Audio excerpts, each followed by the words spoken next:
Dear students, first year, Assalamu alaikum. Our today's lesson is about the exercise of your unit 1 responsibilities of the youth. We went through the lesson reading and explanation and Urdu translation in our previous lecture. Now today the second part or the exercises part is going to include all the reading comprehension, answer the following questions and summaries, etc. that have been given in the exercises. Now the first page is page 6 and the first question is, why does the Qaid stress on youth to be continuously vigilant? First, we have to understand what the question is about, and after that, I'm going to give you the answer. The answer is going to be elaborate because, beta, it's now first year, and you don't have to write a 4-line answer. It has to be a bigger answer. Let's first start explaining and understanding the question.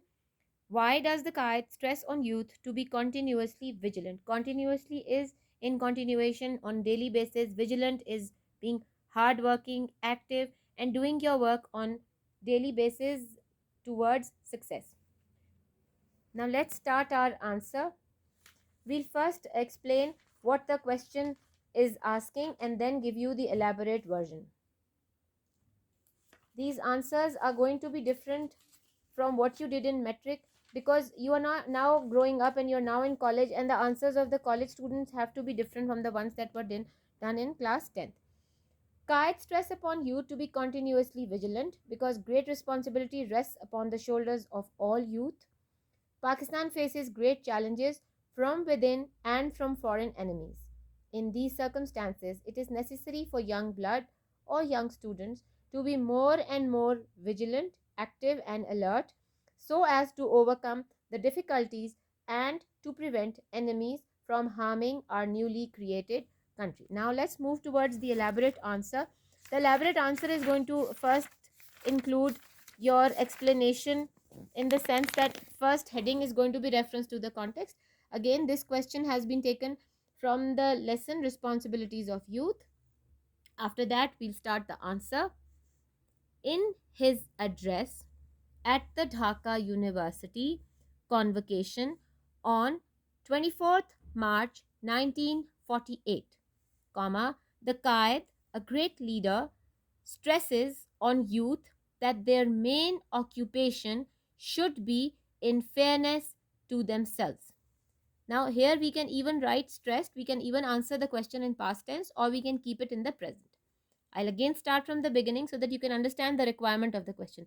We have to refer to the address where it was given and the date along with the year.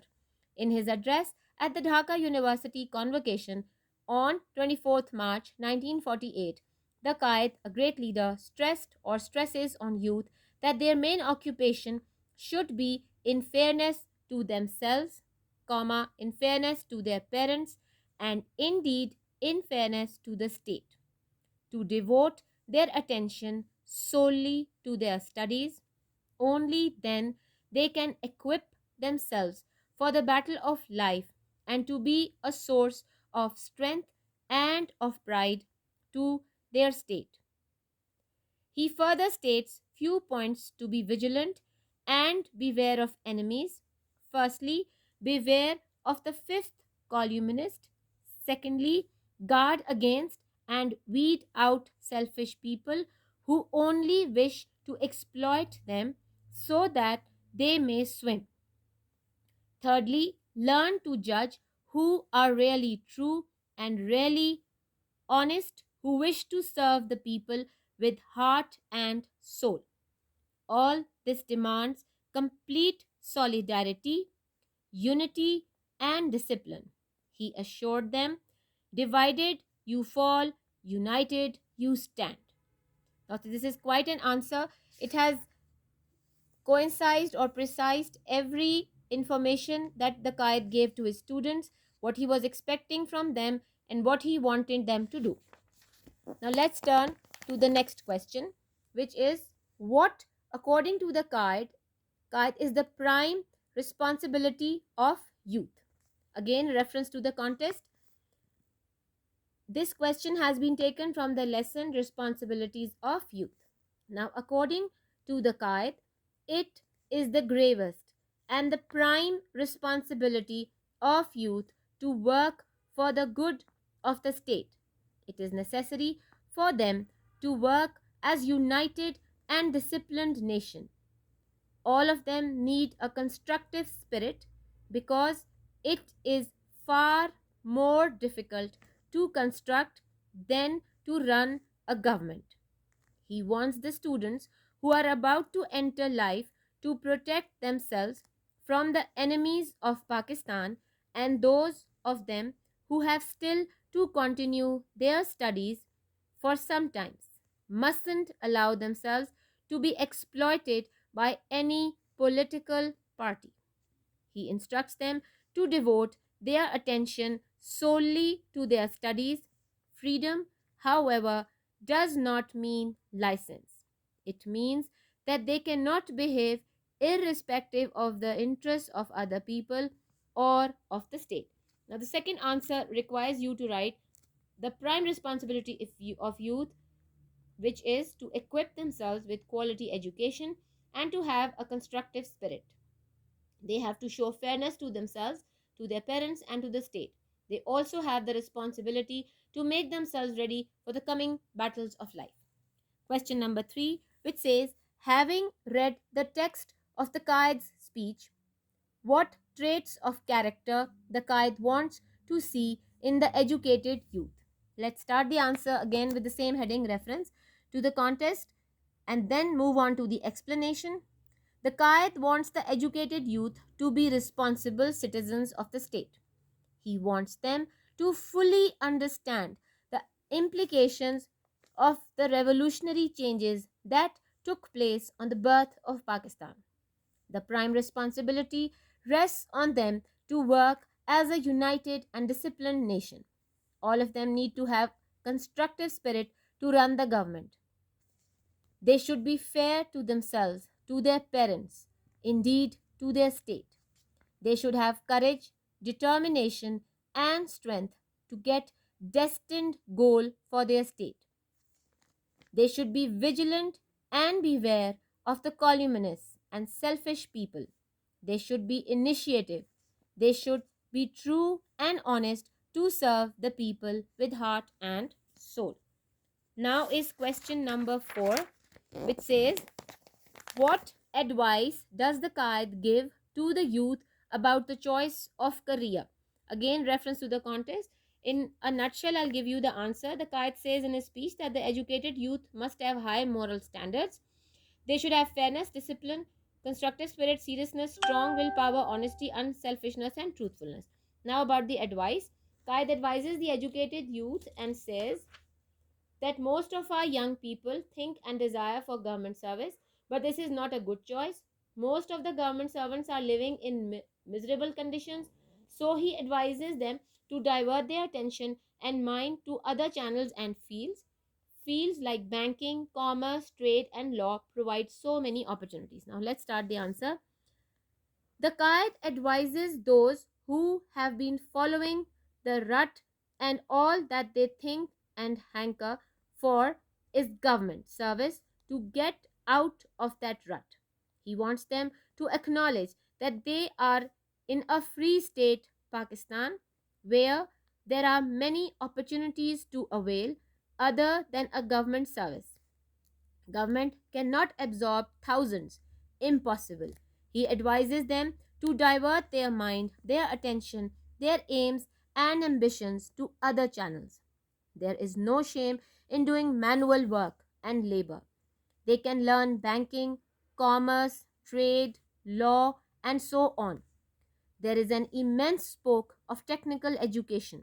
They will benefit themselves more than by merely going in for government service in most dingy and uncomfortable conditions. Now, here Qaid Azam is trying to tell all the students that they should work for a brighter horizon. They should not only strive for a government job, but they should move on to other jobs which are much better than being a government clerk. Now, question number 5. Question 5 says, compare and contrast the youth of today with the ideal youth of Qaid Azam as described in his speech. 3 things: attitude, fashion trends, and poor work ethic of modern youth is of great concern. Most of the youth have the lack of regard for elderly people. There are They are not serious in their studies. They remain busy in using their cell phones most of the time. The extreme fashion trends that today's youth are following is in they are detrimental. But today's youth does not have a hard-working mentality. But Qaid-e-Azam describes the ideal youth in his speech and says that they should be honest, hard-working, trustworthy, disciplined, fearless, serious, sober, and fair. Let's move on with the answer. Reference to the context. Explanation. The Qaid defined an ideal youth who are responsible citizens of the state and work for the welfare and prosperity of the state. But today's youth behaves just as they please and do what they like, irrespective of the interests of the people or of the state. An ideal youth has constructive spirit and they play very dynamic role in nations building. They always work as united and disciplined nation, but today's youth have forgotten the motto unity, faith and discipline, and they are fighting over non-significant issues blindly. He wanted today's youth full of courage, hope and confidence, but alas, today's youth is the very weak segment of the society. According to him, they are incredibly creative and they have the energy to take immediate action, but the youth of today with less potential are not capable of doing a lot of things. Question number 6 now. Question 6 says, having read the text of responsibilities of youth, what, in your view, could be the possible role of youth in crisis management of the country? Reference to the context, then start explanation, but first try to understand what the question is asking. The role of youth is very important in community. They should have constructive spirit and vigilance. Youth have the capability to cope up and adapt to changes. Thus, they can overcome difficulties. If youth of the country are well educated, well equipped, hardworking, technically sound, they can assist in solving great problems and can prove themselves a source of strength and pride for their country. Moving on to the answer. Youth can play a very dynamic role in disaster risk reduction and management. They are the change agents. They have the energy to immediately take action when emergencies occur. They are incredibly creative. They can contribute ideas and actions during disasters. They can respond appropriately and calmly when confronted with an actual event. Being responsible and active members of the state, they can work for the welfare and prosperity of the state. They have constructive spirit which will benefit themselves to run a government. They can work as a united and disciplined nation. They can be an asset and a source of strength to their state. They can play a vital role in the constructive process of building social cohesion, economic prosperity, and political stability in a nation. Question number 7 now. Question 7 says, Qaid says, not only has Pakistan survived the shock of that upheaval than ever, which upheaval is he talking about? Qaid-e-Azam is basically talking about the upheaval of the Punjab and Delhi Holocaust when thousands of people were either killed or made homeless. The migration on such a large scale put the newly created country in a difficult situation. Our enemies tried in this in this way to weaken Pakistan, but it successfully survived the shock of this upheaval. Let's move off to the answer. Reference to the context, then explanation. Qaid is talking about that upheaval when the enemies of Pakistan turned their attention to finding ways and means to weaken and destroy its citizens. This hardly had the new state this hardly happened when the new state had hardly come into being. Then came Punjab and Delhi Holocaust. Thousands of men, women, and children were mercilessly butchered, and millions were uprooted from their homes. Over 50 lakhs of these arrived in the Punjab within a matter of weeks. The care and rehabilitation of these unfortunate refugees was a big challenge for the state of Pakistan, and its enemies who had hoped to kill Pakistan by these means were disappointed. Not only has Pakistan survived the shock of that upheaval, but also it has emerged stronger, more chastened, and better equipped than ever. Let's move on to question number 8. Question number 8 says, interpret and analyze the following statements from the speech. A statement is, beware of the fifth columnist among ourselves. A fifth columnist is defined as a traitor, spy, and a member of the fifth column, an organized body working for the enemy within a country or a group of an enemy who try to undermine a nation's unity. While addressing to the Dhaka University convocation on 24th March 1948, Quaid-e-Azam says that it is distressing to know that a group of influential persons working secretly for the enemies continues to exist in Pakistan. He wants the youth to be aware of the fifth columnist. He was fully aware of the external and internal enemies of the country. He wants them using the column fifth columnist. B part, guard against and weed out selfish who only wish to exploit you so that they may swim. In this address, in his address at the Dhaka University convocation on 24th March 1948, the Quaid stresses on the youth to be vigilant and beware of the enemies and also from those selfish people who only wish to destroy and weaken them for their own means. He instructs them to remove those unwanted and selfish people from their life who detract them from their right path and their intentions are only to undo Pakistan. Part C. Hitherto you have been following the rut. All you think and hanker for is government service. Now I want you to get out of that rut and that mentality, especially now that we are in a free Pakistan. In his address at the Dhaka University convocation on 24th March 1948, the Quaid advises those who have been following the rut that they only desire to get government service. To get out of that rut, he wants them to acknowledge that they are in a free state of Pakistan where there are many opportunities to avail other than government service. Government can not take all of them for its service, so here he advises them to divert their mind, their aims, their attention and ambitions to other channels like banking, commerce, trade, law and so on. Now let's move on to the summary of responsibilities of youth. From a historical point of view, March has been a defining time for the people of what is today Bangladesh. Only marks into the creation of Pakistan, its founder, Governor General Muhammad Ali Jinnah, arrived in Dhaka on March 19, 1948, a time when the eastern province of Pakistan was turning increasingly restive over the language issue. In his address at the Dhaka University convocation on 24th March 1948, the Quaid focused on the youth and told them that the greatest responsibility rested on them was to work as a united and disciplined nation for the good of the state. He said, "We have broken the shackles of slavery. We are now in a free state. We are now a free group of people. Our state is our own state. Our government is our own government of the people, responsible to the people of the state and working for the good of the state. All of them must have constructive spirit to run a government. They must not allow themselves to be exploited by any political party." He stressed on the youth that their aim and the main occupation should be in fairness to themselves, in fairness to their parents, and indeed in fairness to the state. They should devote their attention to their studies. Only then they can equip themselves for the battle of life and they can be a source of strength and of pride to their state. The Quaid clearly spotted conspiracies to undo Pakistan. He went on to warn students, beware of the fifth columnist, guard against and weed out selfish people who only wish to exploit them so that they may swim. He advised those who had been following the rut, desire for government service, to get out of that rut.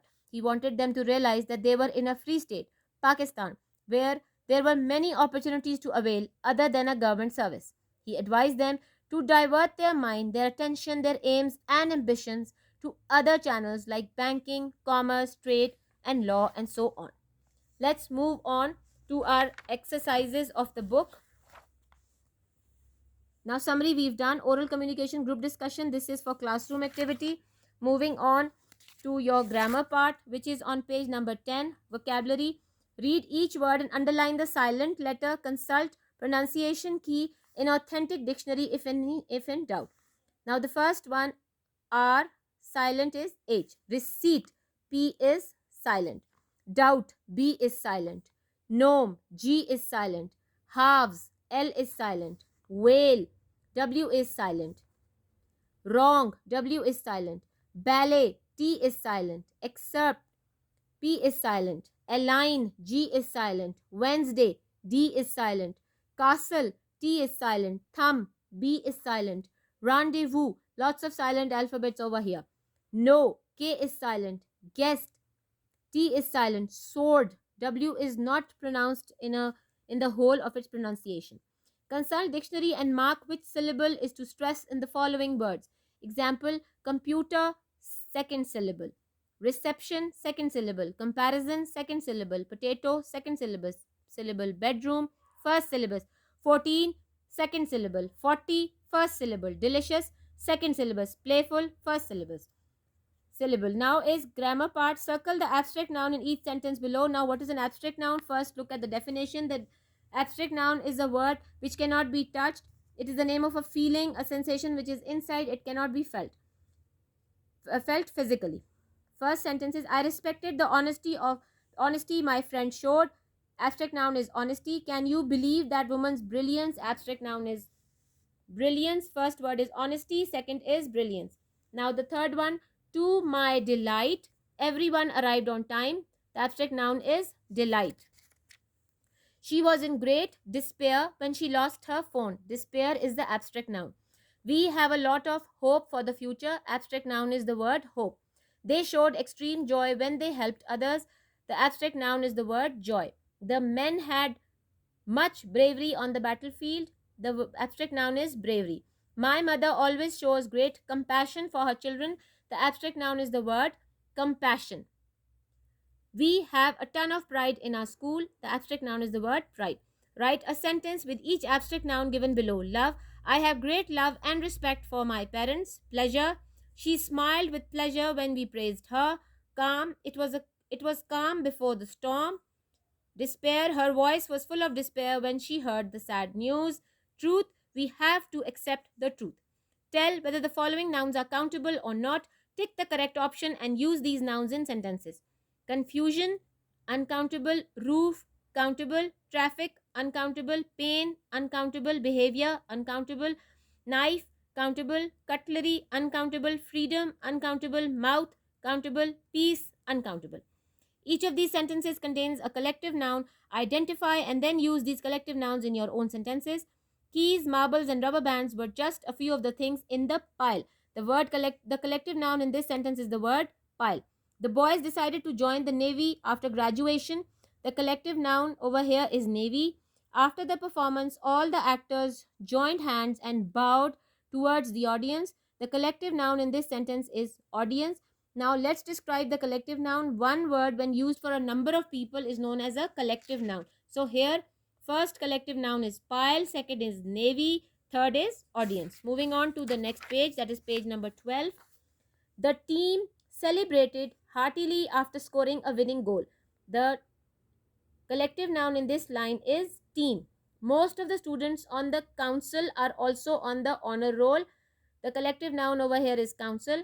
The boat's crew worked all night to stop the leak. The collective noun in this sentence is crew.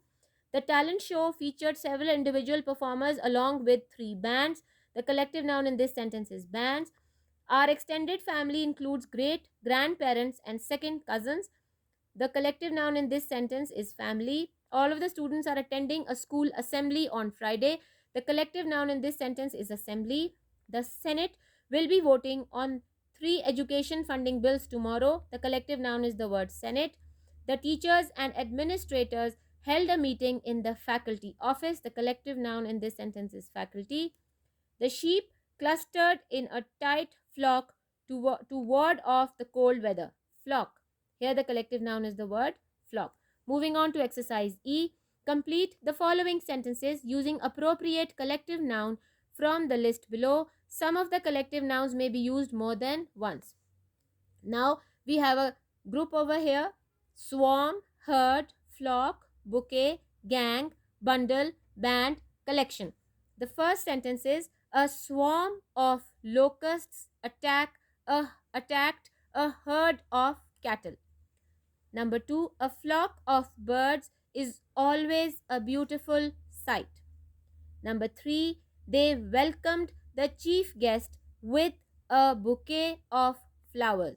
Number 4, As we drove down the countryside, we saw a herd of sheep grazing in the fields. Number 5.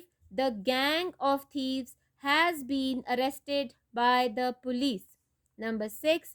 There we saw a man carrying a bundle of clothes on his head. Number 7. A band of musicians was hired to perform at the party. Number 8. My friend has a fine collection of old stamps. Now, in these sentences, in the first one, two collective nouns have been used, the word swarm and herd.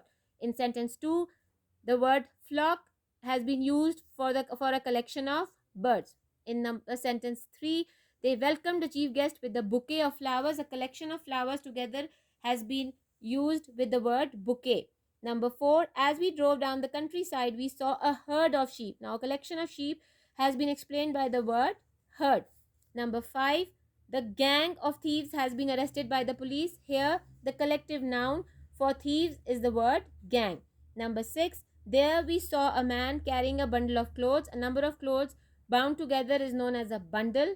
Number 7, a band of musicians. Many musicians together is known as a band of musicians, was hired to perform at the party. Number 8, my friend has a fine collection of old stamps. The word collection is being used for a number of stamps. Now we have completed our exercise. The exercise starts with the question answers from page 6, then page number 7, which is an oral communication, a group discussion. A group discussion refers to a communicative situation that allows its participants to share their views and opinions with other participants. It is a systematic exchange of information, views, and opinions about a topic, problem, issue, or situation among the members of a group who share some common objectives. Participating in discussion shows your confidence and ability to lead the group in the right direction. It is important that you give logical points while speaking. While initiating the discussion, you could use the following phrases. With due respect, I would like to put forward the point that, good morning, ladies and gentlemen. I would like to begin or start by saying that I would like to begin by stating my view of the matter. Now, this is a way of starting a group discussion in an oral communication. It is necessary to keep in mind that the objective of this task is cooperation and reaching most practical and logically sound conclusions.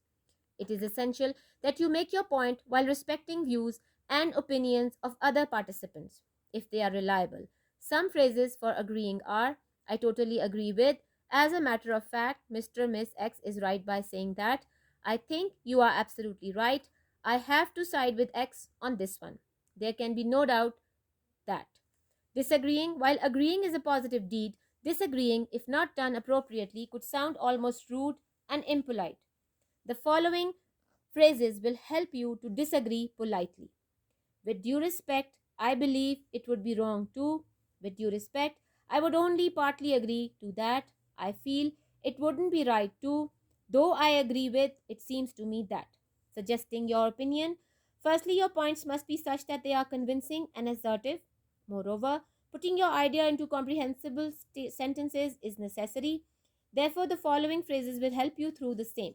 My honest opinion would be that, the way I see it, the point I would like to make is that, I would like to say that, I am of the opinion that. Asking for clarification. While a point is made, it is necessary that the entire group gets the gist of it, main idea. In case you don't understand a view of someone, it is advisable to ask them to repeat it. Moreover, it will show your interest and eagerness to participate in the discussion. Some phrases are, I'm sorry, but could you please make it more clear? If you don't mind, could you please repeat that again? Interrupting politely. Sometimes there occur situations where you have to interrupt because you want to add a valuable information to the already made point. Therefore, here are some phrases to use in such situations. Sorry to interrupt, but I would like to add here that, if is it okay if I add something here? If I may interrupt, I would like to add that. Other useful phrases. In addition to the already mentioned phrases, here are a few more to be used in specific situations. Relating to ground reality, in today's world, stating popular facts as a matter of fact, thanking someone before making your point, thank you for asking my opinion, giving a chance to someone, what do you think about this, X, quoting someone popular as X had once said. In conclusion, it is a healthy discussion and coming to a well cooperated ending that matters in the group discussion task. Hence, try to contribute precise, well structured, as well as logical points using your time effectively. Now, further is the activity which is not required right now. I hope you liked the lecture. I've completed the first lesson with you. All question answers, all grammar. Please like and subscribe our channel and do comment so that we can know where we are trying. We want you all want us to improve. We are trying to improve daily. Please encourage us. Like and subscribe our channel. Thank you so much.